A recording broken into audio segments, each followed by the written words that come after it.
Welcome to That Entrepreneur Life, a podcast about entrepreneurship that takes you from idea to launch and beyond. Each week, your hosts, Andrew Lees and Clint McPherson, discuss different business topics aimed at adding value to any entrepreneur's journey. Welcome back, everyone, to another episode of That Entrepreneur Life. I'm Andrew Lees, and I'm joined, as always, with my co-host, Clint McPherson. What's up, man? Not much, brother. I'm just glad to be back to record with you after last episode, right? I missed out on the last episode with Jared Cruz. But hey, let's go ahead and kick this thing off by welcoming our special guest today, JJ Ramberg, to the show. Hi, I'm so happy to be here with you guys. Hey, JJ. Yeah, it's awesome to have you on the show. We're very happy about that. Before we get into everything, could you just tell us who you are and what you're all about? Yeah, absolutely. I am the co-founder of a new app called Goodpods, a podcast app, which we'll talk about in a second. But this is my second company. I started another company called Shop, and I was also, I guess I still am, kind of a journalist. So I hosted a show on entrepreneurship for 13 years. So I was on your side of things for a long time. Yeah, that's very awesome. Cool. Yeah, we checked it out, and it looks really awesome. I'm definitely excited to check out some more of your podcast episodes and also your show.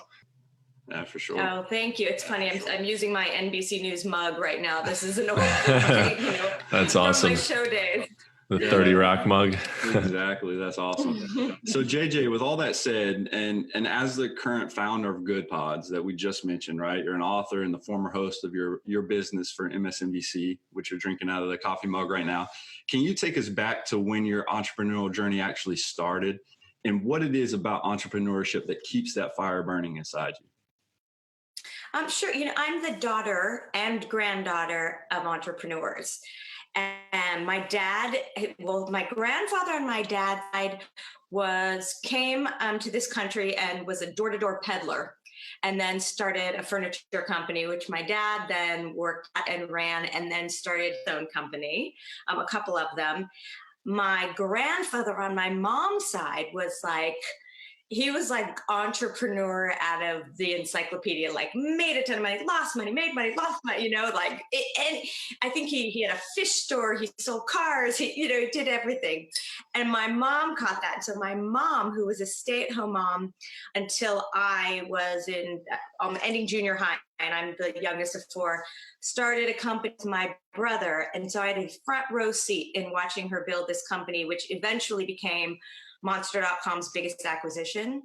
And so I think I didn't think twice. I always sort of thought, when I have a good idea, I want to start something. It just took until I had a good idea before I actually did it. And that first idea was Goodshop and now Goodpods, both of which I co-founded with my brother, Ken, who was my mom's partner too. That's very cool. Yeah. So, I mean, you've got some experience also with starting a business within your family, with a family member, which is very cool. I think it takes a unique family members to do that. It's probably not always that easy because you're so close with them, right? But at the same time, it definitely speaks to your relationship with your parents and your siblings, that you can actually do that and build a solid business that keeps going. Well, Goodpods, my brother Ken and I co-founded it. My sister Melanie came into it as well now, and also my nephew. So and then lots of people who are not Rambergs. So yeah, right. So that you have to have an interesting family dynamic for that, right? I mean, that's crazy. It works out really well. It works out great. That's awesome. Yeah, that's very cool. So, with your latest venture, Goodpods. Goodpods is an app. Just I want to let everybody know what that is. Goodpods is an app that allows you to see what podcasts your friends are listening to and get recommendations from them about what podcasts they should listen to. Can you tell us a little bit more about that, and what was it that led you and your brother to start that business? Yeah, absolutely. So you got it exactly right. It's social media around podcasts. So you follow your friends, you follow influencers, and you see what they're listening to by show or by episode. And then you can listen right then on the app, or you can bookmark it for later. You can share with other people. But we started it, I mean, really because Ken and I are big podcast listeners. And we thought that it was really hard to find new podcasts, right? At a dinner party and someone say, did you hear blah, blah, blah? And I'm like, oh, I have to write it down. And then by the time I'm about to go for a run, I totally forget what they told me to listen to, or I'd remember the show, but not the episode. And I just, we both thought there's got to be a more efficient way. And as a matter of fact, we know because social media exists, right? We're not making this up from scratch. So we hired a team and created Goodpods just frankly because we wanted it. And then, you guys, I'm talking to you on a very exciting day because yesterday, I don't know if you saw this, but Kim Kardashian. So Kim Kardashian loves podcasts, which is amazing. And so she posted about Goodpods. And so that was a little bit of a bananas day for us, as you can imagine. Really, really excited. And she's interesting, right? She listens to a lot of criminal justice podcasts. And so a lot of her followers then listen to the podcast, and it was really amazing to see what happened and her influence. That's really interesting. Yeah. So I saw that on your website. I didn't realize it was that recent. I didn't look at the date, I guess, but yeah, it sounds like it just happened, which is very cool.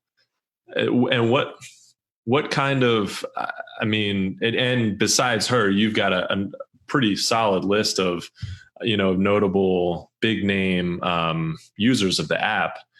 And, what does that do to your, to the people, to your user group? Like, how does that help having somebody like Kim Kardashian mention it? What did that do? What was yesterday, and what has yesterday and today been like in terms of new users and yeah. I mean, you can imagine. So we were very conscious when we launched this that we wanted to get some well-known people on the app because that's how you get recommendations, right? You get recommendations from friends and then people you respect. So on Goodpods, you can follow Gwyneth Paltrow, you can follow you can follow Malcolm Gladwell, you can follow Touré, like all these really interesting people that we got on.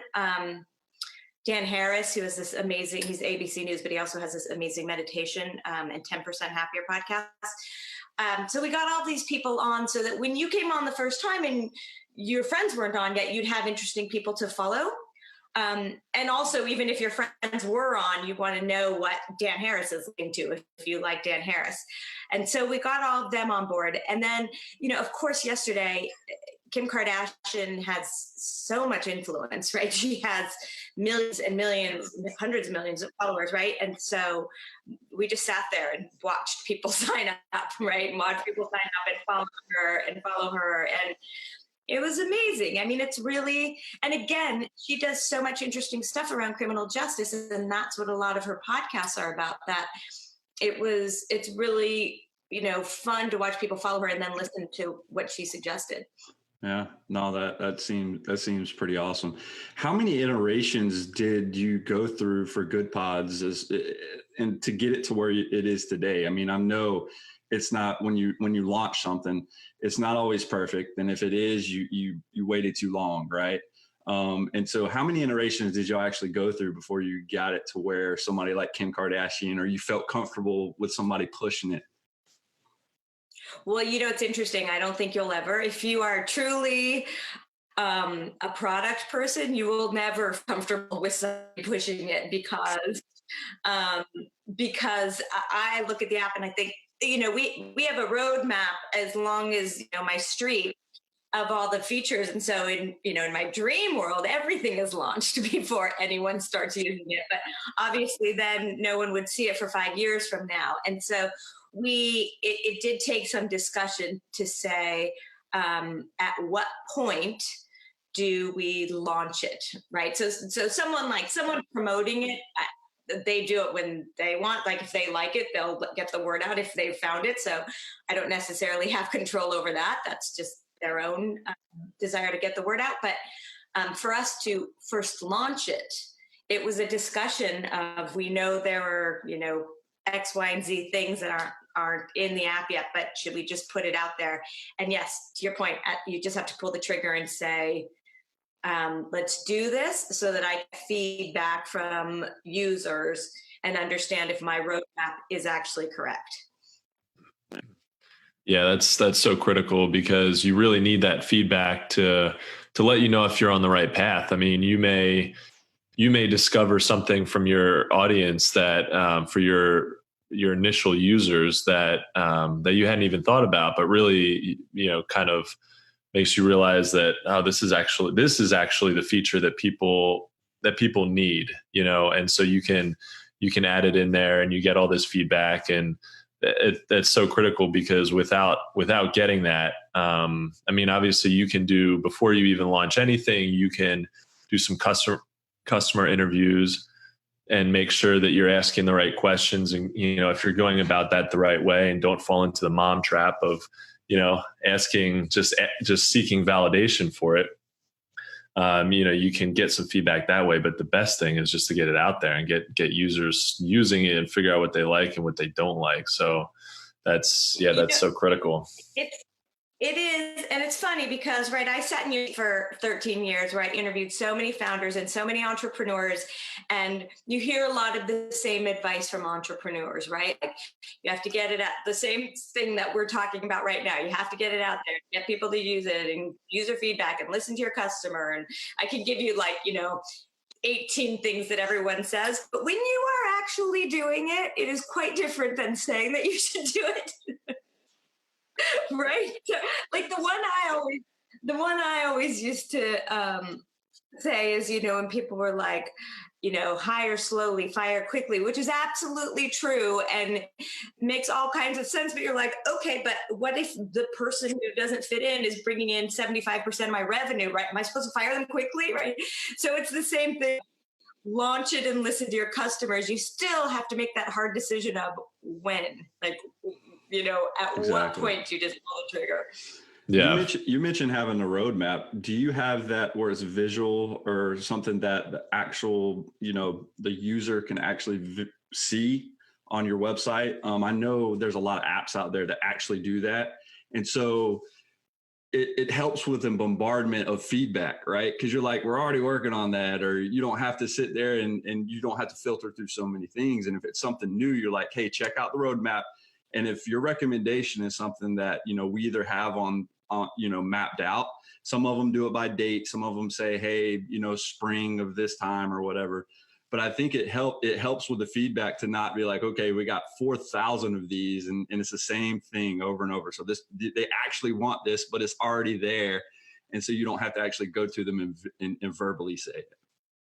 That is an interesting idea that I've seen some other companies do too. We don't have that yet.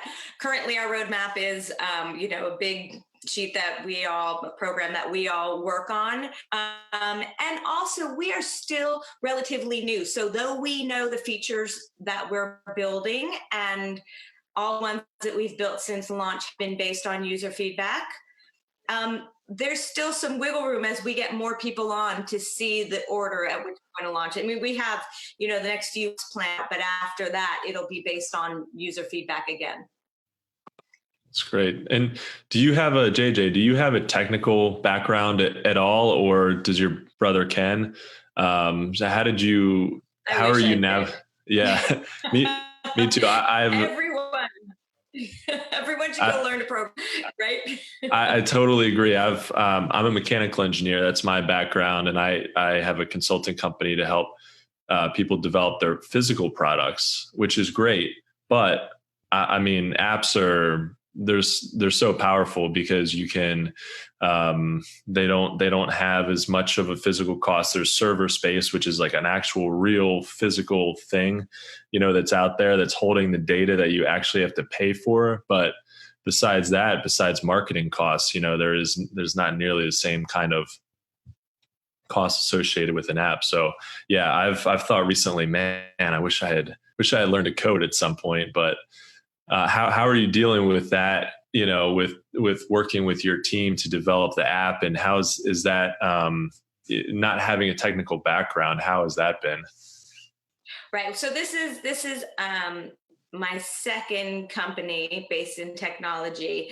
And the way you do it is the way you do anything, which is you surround yourself by good people who you can communicate really well with, really well. Right. And you need to make sure that you are all on the same page all the time. Big picture, like, do you all have the same values around the company? Do you all have a goal, same North Star for the company? And then in small ways, every single day, when I have a vision for what a feature should look like, is that translated through the product manager and then through the tech team? And it's just talking, and then you get to know each other, and then you have a shorthand with each other, and you have a process that you work through. Yeah, I mean, but yes, I wish I could code. Yeah, we all. I think it's one of those things, though, when you come at it, you have to take a strategic standpoint, because I think me building, I own a digital marketing agency, so I have websites, and there's limitations you run into with certain content management systems. And I'm sure there's certain limitations you would run into with app development, right? And then there's a lot of things where you might say, okay, do this, and it sounds easy, but it's not always as straightforward as you actually being able to verbalize it. And so that's when it comes with somebody that has the actual knowledge to say, okay, we can get this accomplished, but not with what we currently have. I also feel like it goes the other way sometimes too, where I think something is going to be incredibly complicated, and I take it to my team, and they're like, have it for you tomorrow, right?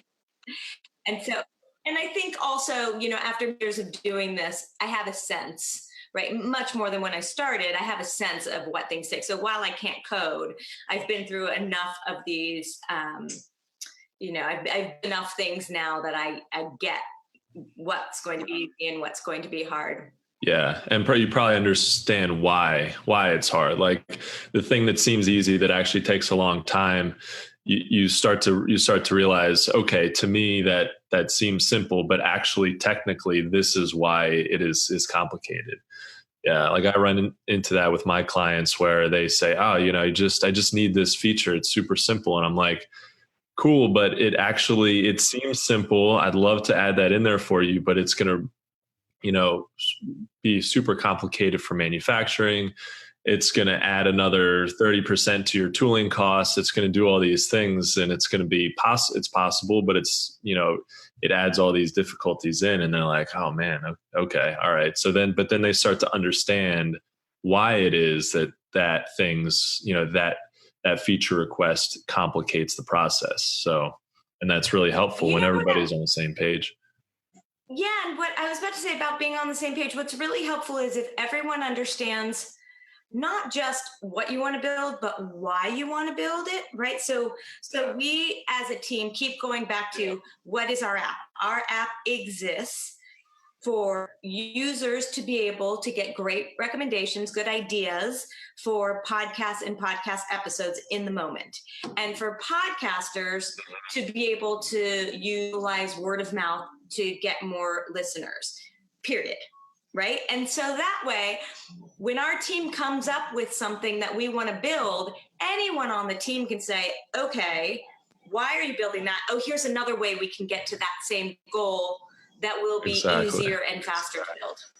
Exactly. Yeah. And that's really helpful, because if the technical team is in the dark, they'll just keep moving, they'll do what you ask, but there may be so much more value they can provide and say, oh, if I know what you're doing, I would have suggested you do it this way. And that would have been, yeah. So I think that's super important for everybody to be on the same page, and you shouldn't keep people in the dark because it's like a need to know basis kind of thing. Like everybody on your team should really understand what the mission is, because then that just helps the whole process run smoother. And great ideas come from everywhere, right? So we run an app, it's Goodpods. Our entire team loves podcasts. So I don't care if you are the intern or if you are the CEO, your idea is great because we are all users of our product, right? We're all the target audience, all podcast listeners, and some podcast hosts on the team also. And so no one should be kept in the dark, because then we'd be missing out on some great ideas. Yeah, no, I would fully agree with that, just for the simple fact that I think the sense of empowerment, even at the lowest level, is very important for somebody to even feel confident or have that confidence to chime in and say, hey, this will be great. And you're like, well, I didn't even think about that. That's perfect, right? Even if it's coming from an intern, that doesn't mean an intern, whatever, you're part of the team, right? And so the sense of empowerment. You're a user. And the user, right? So it's huge. In our case. Right. In our case. I mean, we've had kind of a fun thing because we launched, well, this part isn't fun, but we launched during the quarantine, right? My kids have been around for this entire launch, and they are also users. And so my kids often come up with really good ideas also. I mean, they're young, right? They're 10, 11, 12, no, now 10, 11, 13, but right. But they're like, oh, Mom, I tried to do this. It didn't work, and then bring it up in our staff meeting. No, that is super cool. Yeah. Kids have great ideas. It's yep. Yeah, all the time. So JJ, you're obviously pretty passionate about podcasting, right? So what it is about that medium that you think is so powerful, and what do you think the future looks like for podcasting?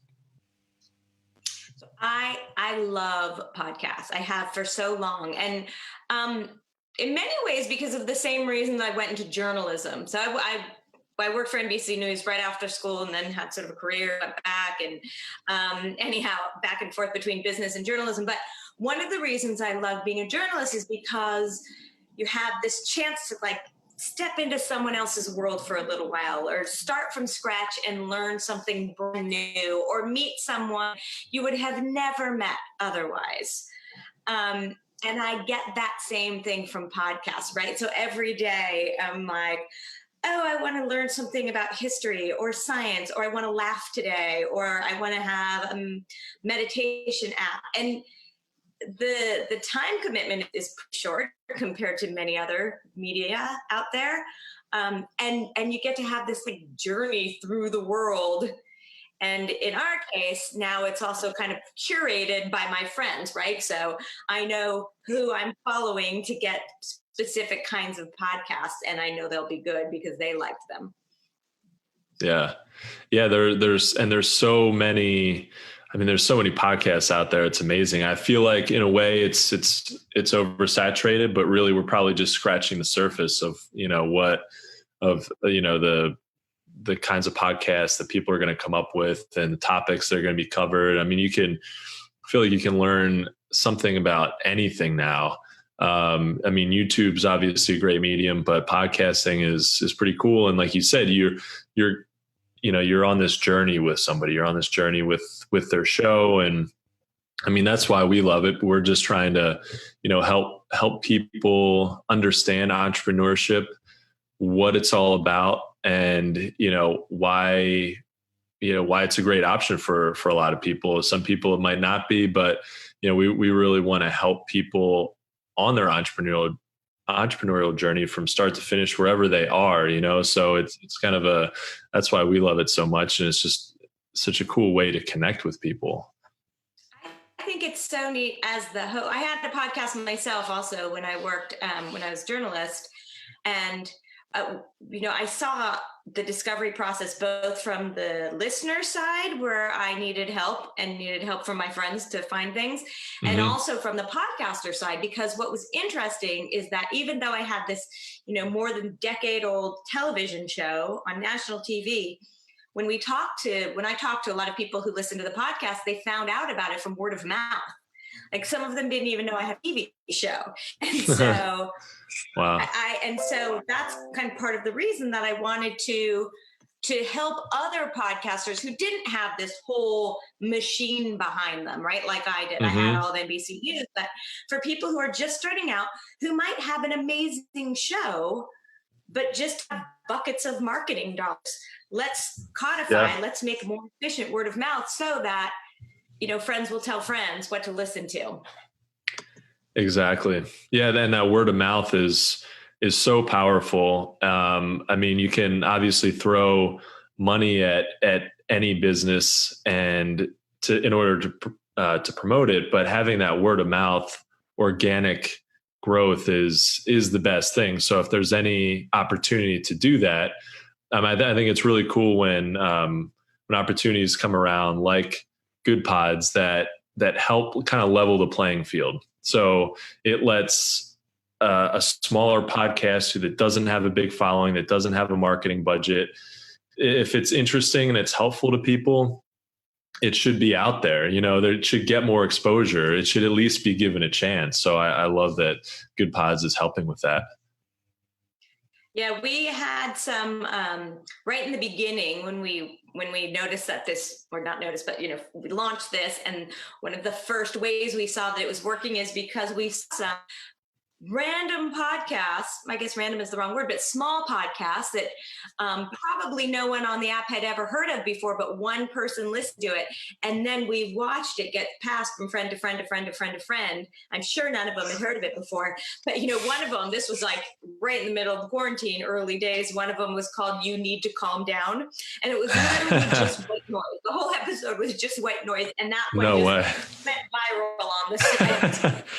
That's awesome. Time. Yeah. Everybody needs a little white noise sometimes. So that was my next question I wanted to ask you about. With any business, we really are excited to dig into how a business goes from 0 to 1.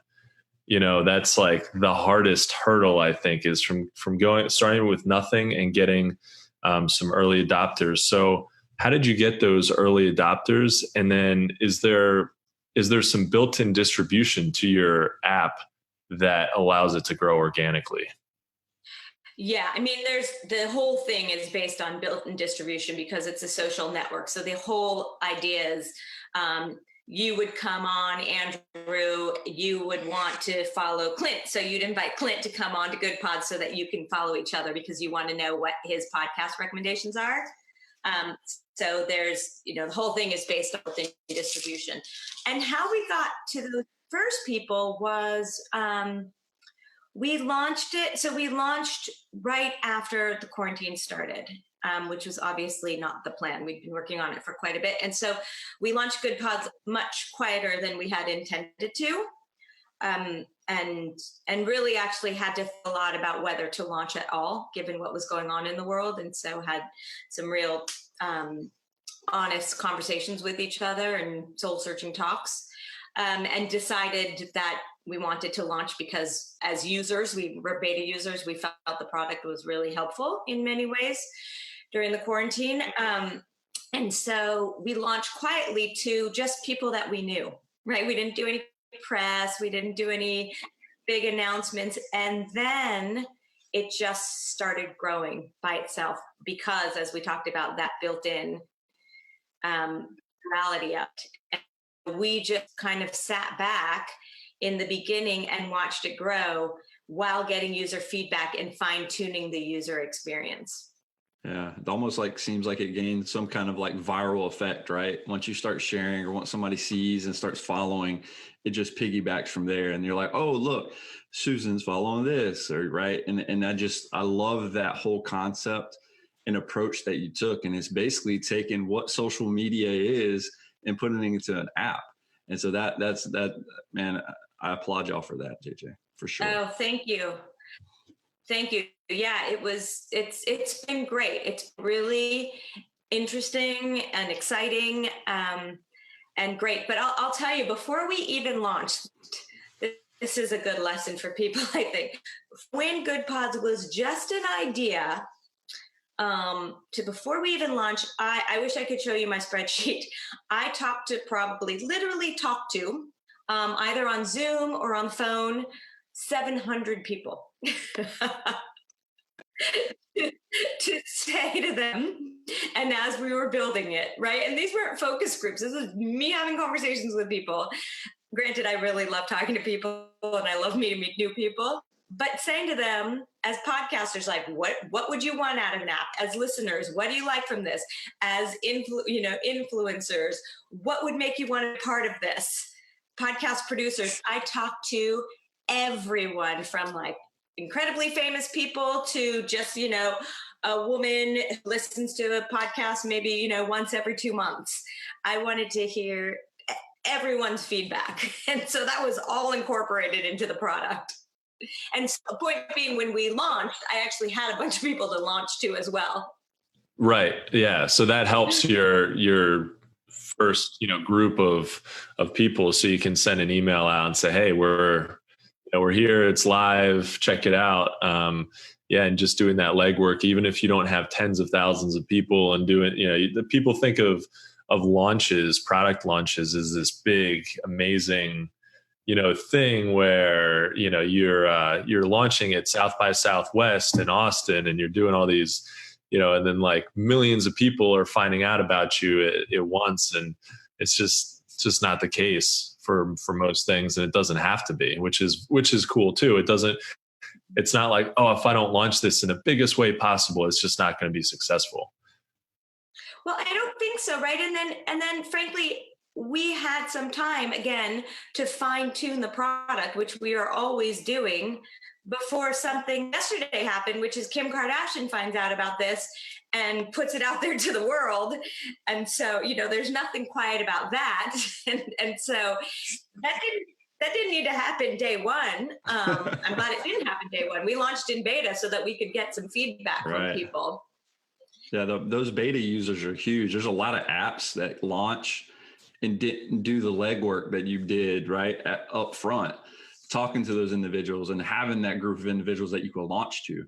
And so that's why when somebody does that, even if you launch another app later on that's totally has to do with something else, you can still leverage that core group, right? Or of initial people that you put the legwork in. And then you can say, hey, we got this second app coming out, and I would love for you to take your time and just review it and give us some feedback, just like you did with Goodpods.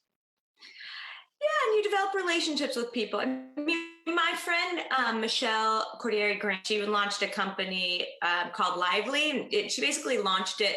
It's like an intimates company, right? And she sold it recently successfully, but she launched it on Instagram, and she brought all of her Instagram followers into the process of developing the product. So she asked them, it was all very public of, do we like this style? Do I like this style? So by the time she launched, she had an entire group of customers built in who felt very loyal to the product because they'd been part of the whole process of building it. That's very cool. What would your advice be to somebody who doesn't have a following at all? They don't have an email list. They don't have Instagram. They're really just kind of starting from scratch. What would your advice be to somebody like that to kind of get something going? To get feedback on their idea. I mean, you don't need a following, right? You need a mouth, right? Yeah.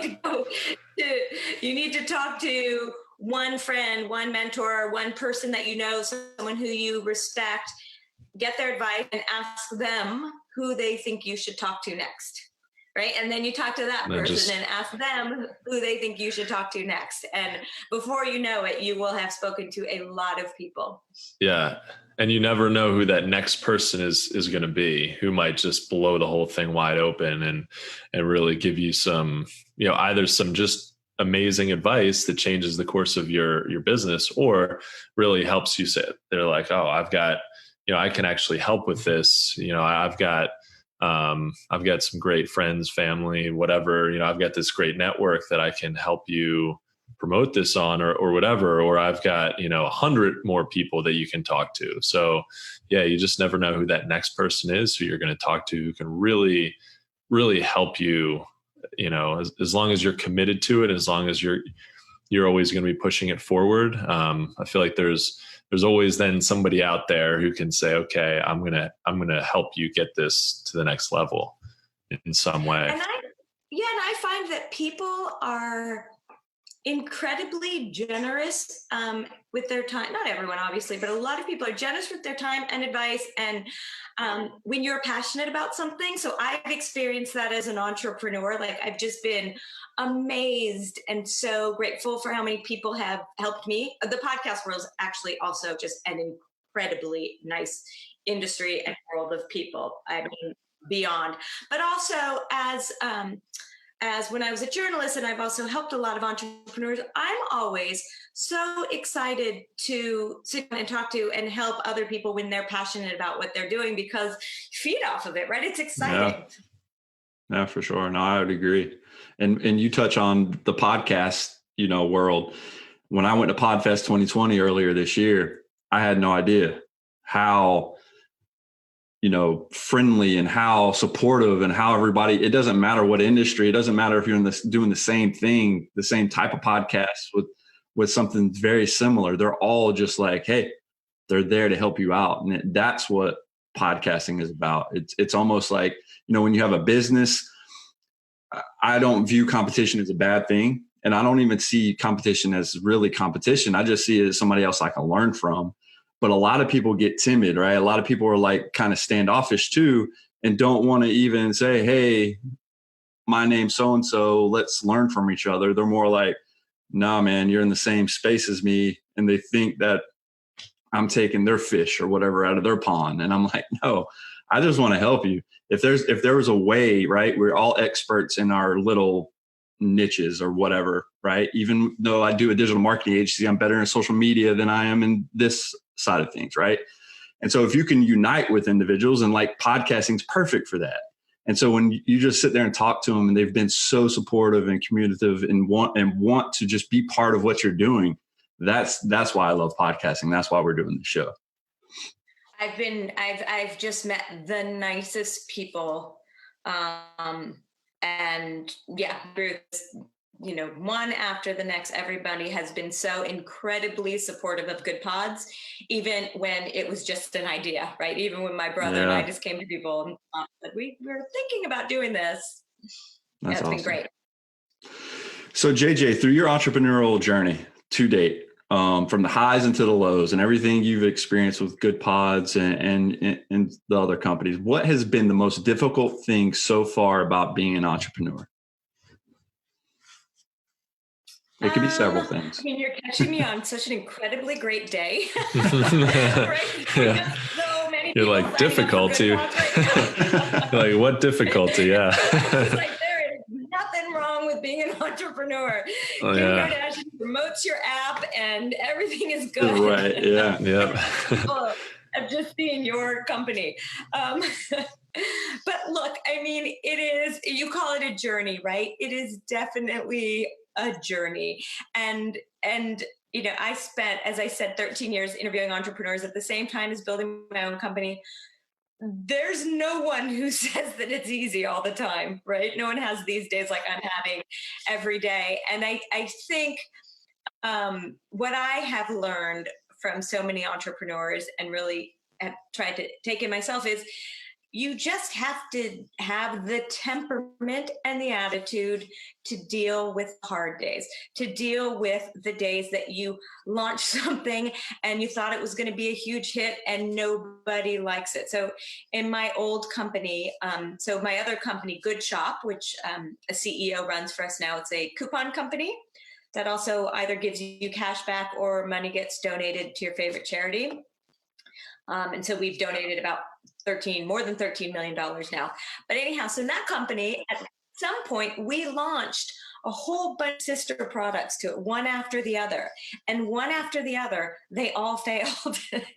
And so we were excited about them. And we probably kept them alive a little too long before we killed them, until we realized that we just need to focus exactly on Goodshop, which was the coupons and shopping. And you have to be able to say, I made a mistake. And if I look back, I wouldn't have done that. I wouldn't have wasted that time. I wouldn't have wasted my team's time, that money.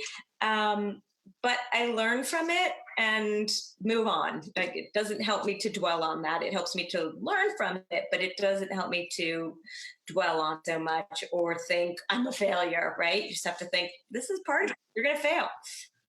Yeah, actually, I usually get pretty excited about if I look back, and I'll look back at the last year and think, hey, what could I have done better? Where did I really waste a lot of time? And I actually get excited about that kind of stuff and realizing, oh man, I really screwed up a bunch of times here. I wasted so many hours on, trying to do something.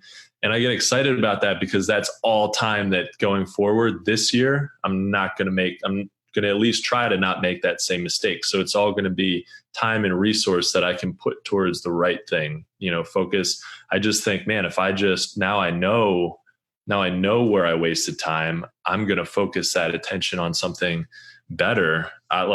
It just, it's amazing because it totally flips it then going forward. And then if you do that every month, every year, it really, as you continue to grow and learn, it really can help accelerate your business instead of just, having it kind of go on at a sort of a normal rate. I think it can really help accelerate it because it's turning all that bad stuff into really awesome, positive things going forward. Absolutely. And it's not just about building things. It's also, you can think of that same thing with relationships, right? So really think about how you're communicating as a leader, how you're communicating with employees, et cetera, and learn from it and grow from it as well. That makes your business better. But Love you it. sound like you have the exact right temperament to be an entrepreneur. Yeah. Well, I think you just have to keep learning. Exactly. Yeah. Yeah. Once you stop learning and realizing, all right, I mean, there's definitely times when it's hard to do that. It's hard to feel upbeat. Like every time something goes wrong, it's not like, oh yeah, I'm so excited about that. I can't wait to learn from that. That's not always the case. But if for the most part, you can look back and figure out how to take something negative and turn it into a positive, I think that is super helpful. Like you just mentioned, it's not that case like in the moment, right? But like exactly, you can analyze it, like JJ mentioned and you mentioned, just sitting there, learning from your mistakes, being able to analyze that, and just it's the same process of the back brief. When you hold an event or you do anything in your business, you need to actually look at how you can get better.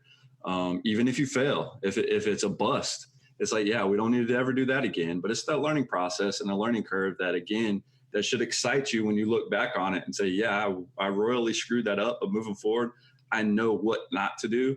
And from now on, we can just be better as a team or better as an individual. Yep. You got it. That's exactly it. Yep, absolutely. So JJ, I feel like we could be talking to you for a while here. We'll definitely, have to have you back on the show. This has been really fun. But as we wrap up this episode, if you could only leave our audience with one piece of advice for their entrepreneurial journey, what would that be? I think it's that. I think it is understand that sometimes things are going to be hard. And if you go into it knowing that, I got this advice from my friend Courtney, who has this amazing company called Smarty Pants. It's very successful. It's a vitamin company. And she says it about work, relationships, everything. She says, just go into it knowing that sometimes it's going to be hard. And that way, when it's hard, you're not shocked by it, right? You're not blindsided, but you're prepared to say, okay, yeah, of course this was going to happen. Now here's the time. But can I also leave everyone with one ask? So there's my big ask is to please go on, download Goodpods. It's on the App Store. It's also on the Google Play Store.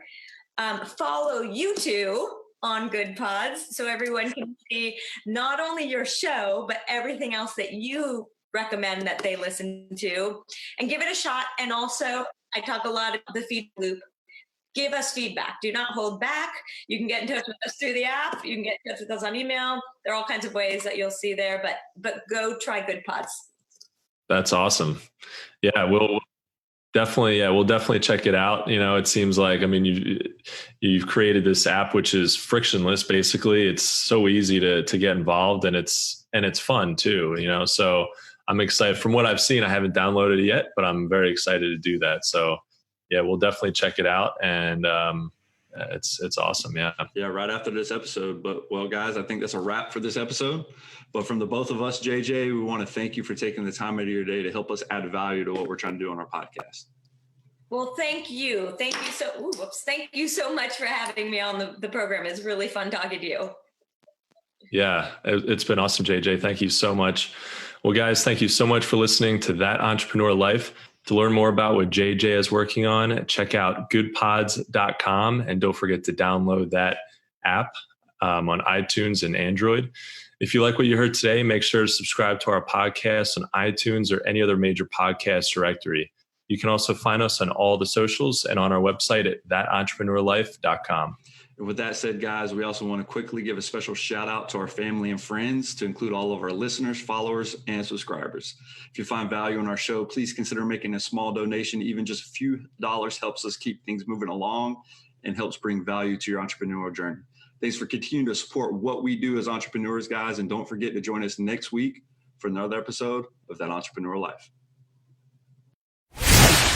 Thanks for listening to That Entrepreneur Life podcast. Be sure to visit thatentrepreneurlife.com to join the conversation, access our show notes, and discover our fantastic bonus content. Don't forget to join us next week for another episode as we continue to add value. Until next time.